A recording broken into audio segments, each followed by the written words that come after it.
what if Snape raised Harry? Picture this, Dumbledore shows up at Spinner's End with a 1-year-old and says, "Congratulations, Severus, he's yours now." And somehow Snape actually takes him, which is bold. Dumbledore naturally allows it, because if there's one thing he loves more than lemon drops, it's a suspiciously elaborate plan. The prophecy is still ticking along nicely. Harry's the chosen one, whether he grows up in a cupboard or a house full of simmering potions and emotional repression. So they commit to the long game. Snape raises Harry, teaches him magic absurdly early, and keeps Voldemort completely in the dark. His occlumency is flawless, nothing leaks. Meanwhile, he's quietly raising the exact weapon Voldemort is trying to find. Subtle, very subtle. But here's what Snape also teaches him: occlumency. Not at 15 after years of trauma, like a cannon. From childhood. By the time Harry walks into Hogwarts, he can read surface thoughts the way most first years read textbook covers. Casually, effortlessly, and without anyone noticing. So, year 1, he sits in defense against the dark arts, glances at Quirrell, and immediately knows there's something very wrong with the back of that man's head. He doesn't panic. He tells Dumbledore, and the two of them handle it quietly before Voldemort even gets close to the stone. Year 2, Lucius slips the diary into Ginny's cauldron, and Harry pulls it out of her hands before she writes a single word in it, because he caught the intention right out of Lucius's mind at Flourish and Blots. Hands it straight to Dumbledore. Year 3, he spots Peter Pettigrew hiding in Ron's pocket, because a rat with human thoughts is not exactly subtle when you're a trained Legilimens. Sirius Black walks out of Azkaban a free man before Christmas. So yeah, a mind reader with an invisibility cloak, Hogwarts never stood a chance. The hat drops him into Slytherin, obviously. Everything Snape built into this kid points one direction. Draco Malfoy, who fully expected to own that house, suddenly has to share it with the most famous wizard alive. And Draco doesn't handle competition well. So maybe the hat decides to be funny and sends him somewhere dramatic. Gryffindor. The golden trio still forms, just in green ties and with slightly more strategy than luck. When Voldemort finally returns, he's walking into a war he's already losing. Dumbledore's been guiding the Horcrux hunt for years, and Harry's feeding him intel from inside every room he enters. Snape runs the double agent game from the Death Eater side. The prophecy plays out the same way, just years earlier with fewer graves. Turns out Slytherin Harry might have been a better Harry Potter than the Gryffindor one ever was. But custody isn't the only thing that could have gone differently. What if Neville was the chosen one? So, Voldemort had two options and he picked Harry. But flip that. He walks into the Longbottom house instead. In this case, Voldemort targets Frank and Alice. So, during the night of 1981, they're gone. Meanwhile, Neville lands with Augusta Longbottom, a woman who raises children the way drill sergeants run boot camps. Now picture Harry's life in this timeline. 2 loving parents, a vault full of gold, and absolutely no reason to ever develop empathy. By second year, he's strolling through Hogwarts corridors like he personally owns the castle, hexing kids who look at him funny, charming every professor except Snape. The Sorting Hat probably screamed Gryffindor before it touched his head. Brave, talented, insufferable. Sound familiar? That's James at 15, except this version never gets humbled. And then there's Snape. In canon, his entire spy career runs on one thing: guilt over getting Lily killed. Here, Lily's very much alive, married to the man Snape despises, living the exact life he wanted. So, Snape has zero reason to flip. Dumbledore's most valuable double agent just doesn't exist. Voldemort's inner circle stays completely sealed. Rough. Meanwhile, Sirius never gets framed, Pettigrew gets caught, and Harry grows up with a godfather and 2 marauders still standing. James keeps the invisibility cloak in the family, and Sirius tells Harry exactly which drawer in Filch's office the marauder's map is sitting in. Harry has it by the end of his first week. Harry arrives at Hogwarts already knowing every secret passage in the castle. Ron and Hermione fall in beside him the way they always do, except this time James and Sirius are feeding them stories over Christmas break. By 3rd year, Harry knows more hidden rooms than most of the staff. By 4th, Hermione's found a book on the Animagus transformation that Sirius mentioned once at dinner. By 5th, all 3 of them are practicing it in secret, because when your dad and his best friends pulled it off at 15 to help a werewolf, that stops being a warning and starts being a dare. The prophecy still ends with one standing and one falling. This version of the chosen one just takes the longer, uglier road to get there. So yeah, speaking of decisions that changed everything, what if Draco actually killed Dumbledore? On the astronomy tower, Draco raises his wand, and this time he actually goes through with it. Avada Kedavra. Dumbledore is gone, and a 16-year-old just made the worst decision in the history of Hogwarts, which is saying a lot for a school that hired Lockhart. Voldemort figures it out almost immediately. If Draco killed Dumbledore, the Elder Wand's loyalty just transferred to a teenage boy, and Voldemort wants that wand more than anything. So Draco goes from loyal soldier to target overnight. One killing curse and suddenly the Dark Lord needs you dead. Welcome to the worst promotion in wizarding history. And Snape sees it coming before anyone else. The unbreakable vow he made to Narcissa. Protect Draco at all costs kicks in the moment Voldemort turns on the kid. Snape steps directly between Voldemort and Draco because the vow doesn't care about odds. It's obey or die, and Snape chooses the version where at least Draco walks away. Voldemort kills him. The greatest double agent in the war goes down protecting a Malfoy,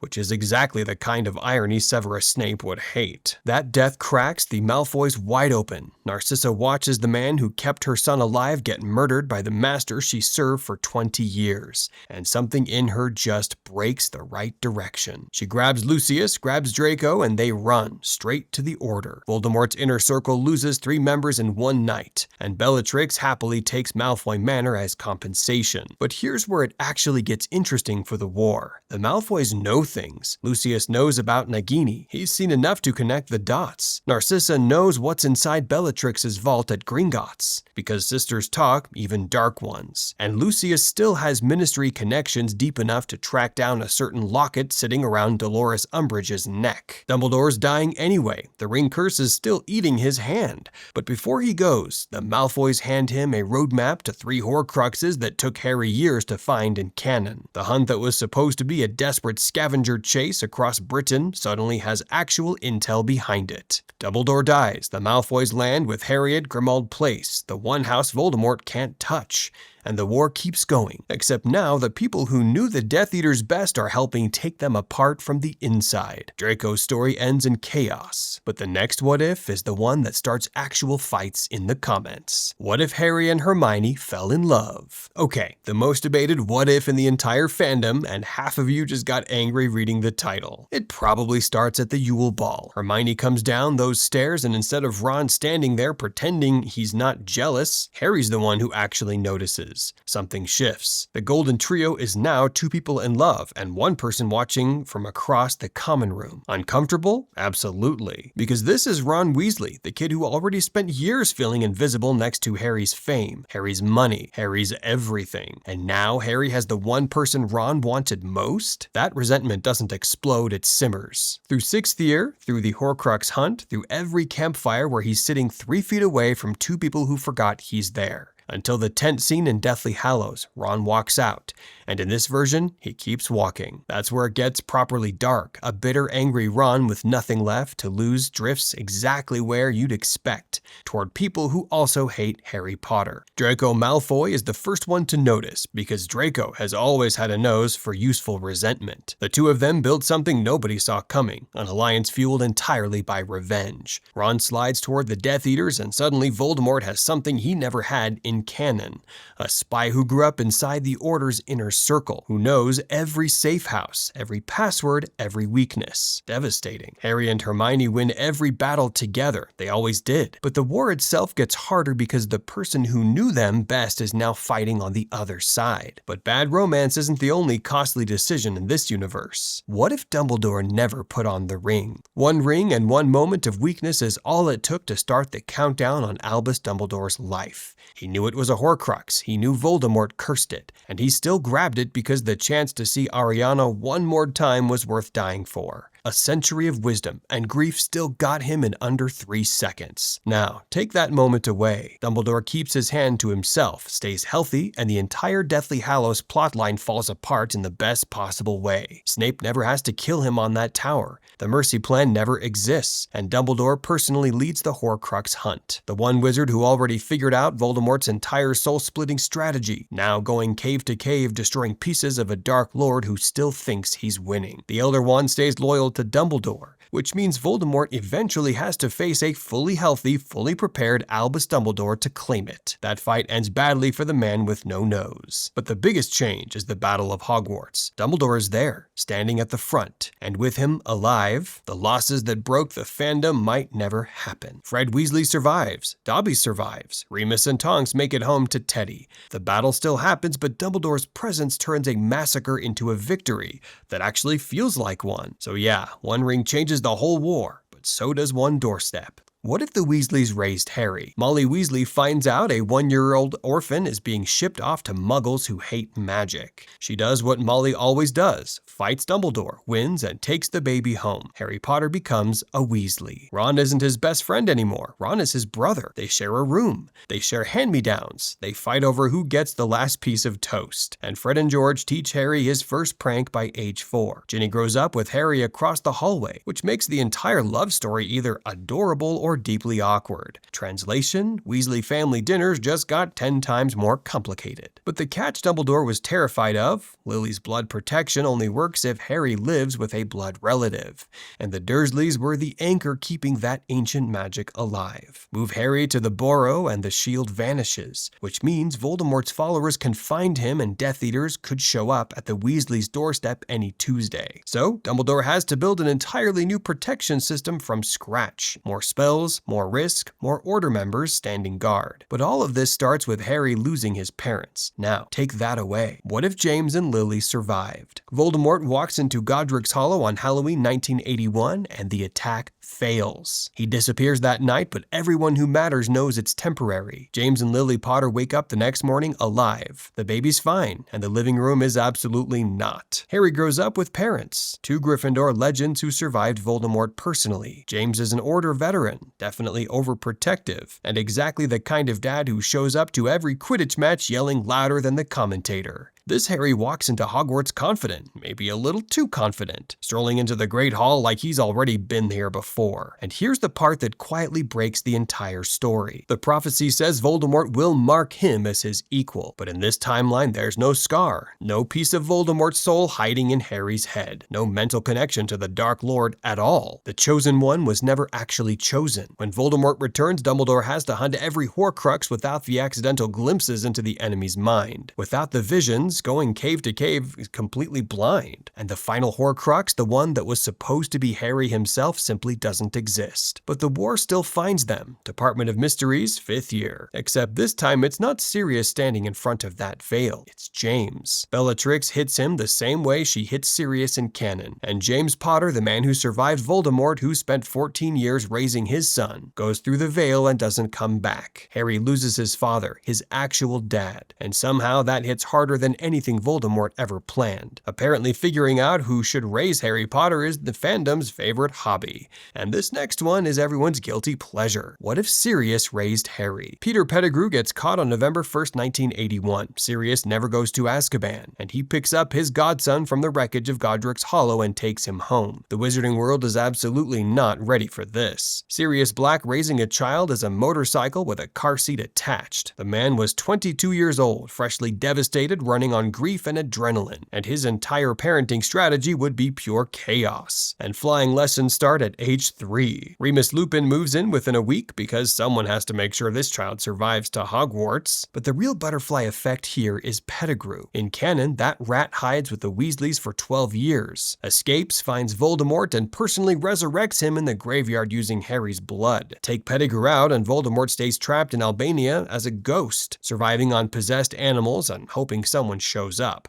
Well, spoiler, nobody does. The entire Goblet of Fire plot is gone, but it gets wilder. Sirius lives at Grimmauld Place, where Regulus Black's locket is sitting with Kreacher. In canon, nobody finds it for years, but a sane, functional Sirius going through his family's old dark artifacts with Kreacher might stumble onto a Horcrux before Dumbledore even starts looking for them. Voldemort's immortality plan starts falling apart, and he's still floating around Albania wondering why nobody's come to help. So, in this timeline, Voldemort might never come back at all. But there's one scenario where he comes back twice. What if Diary Riddle came back? In Chamber of Secrets, Tom Riddle's diary almost pulls it off. Ginny Weasley was fading, his body was forming, and one more hour would have given us a 16-year-old Tom Riddle back in the flesh. Now, picture the chaos, because you'd have a young, handsome, brilliant version of Voldemort walking out of the chamber fully formed, while the original is still floating around Albania as a parasitic ghost surviving on possessed animals and spite. Two versions of the same Dark Lord existing at the same time, and they absolutely would not get along. Diary Riddle still has the charm, the looks, and the patience that Albania Voldemort burned through decades ago, which basically makes this the most dysfunctional family reunion in magical history. And Dumbledore would recognize that face instantly. He taught 16-year-old Tom Riddle personally, so Diary Riddle can't just stroll through the hallways and sit in on Charms class. He'd have to disappear, operate from the shadows, build followers the old-fashioned way, and he'd be terrifyingly good at it, because this version of Voldemort still knows how to smile and shake hands. The terrifying part, Diary Riddle knows about Horcruxes because the diary is one, but he has no idea the other ones exist. The ring, the locket, the cup, the diadem, all of that came after him. So you'd have one Voldemort desperately protecting his soul fragments and another who could accidentally destroy them without even realizing what they are. But the Sorting Hat could have done just as much damage with one word. What if Hermione was sorted into Slytherin, Muggle-born witch in the house that worships pure blood? Hermione walks into that common room and every single person in there either hates her or thinks she doesn't belong. Turns out that's a terrible combination when the person you're writing off has already memorized every textbook before September. Now here's the twist. Draco Malfoy and Hermione Granger in the same house for 7 years. They'd fight over everything at first. Grades, status, who actually belongs in Slytherin. But somewhere around 5th year that fighting turns into late night conversations in the common room that neither of them will admit to. Draco starts choosing the seat next to her in potions. Hermione starts defending him in arguments she'd normally sit out. Him choosing a Muggle-born over his entire bloodline, her choosing him over everything she used to believe in. Dramini fandom has been obsessed with this pairing for years, and it's easy to see why. But that romance comes with a price. A Hermione who spent 7 years in Slytherin learns self-preservation, and when the war breaks out, she doesn't run to Harry's side. She's not against him, she's just not with him either, because protecting herself and Draco is the smarter move. And that's terrifying for her, because without Hermione, he would have died approximately 6 weeks in canon. She figured out the basilisk, brewed polyjuice at 12, and basically solved every problem he ever had. The smartest witch of her generation just sat this one out, and frankly, Voldemort should be relieved. So, speaking of Draco making choices that change everything, what if Lily chose Snape? 5th year by the lake, the moment that ended everything in canon just doesn't happen. Snape and Lily stay friends and friendship turns into something more. By the time they leave Hogwarts, Lily Evans becomes Lily Snape. They have a son, Harry Snape, and for a while, it almost works, but the prophecy doesn't care about last names. Voldemort kicks down their door the same way he always does, and Lily dies shielding her son with the same sacrifice,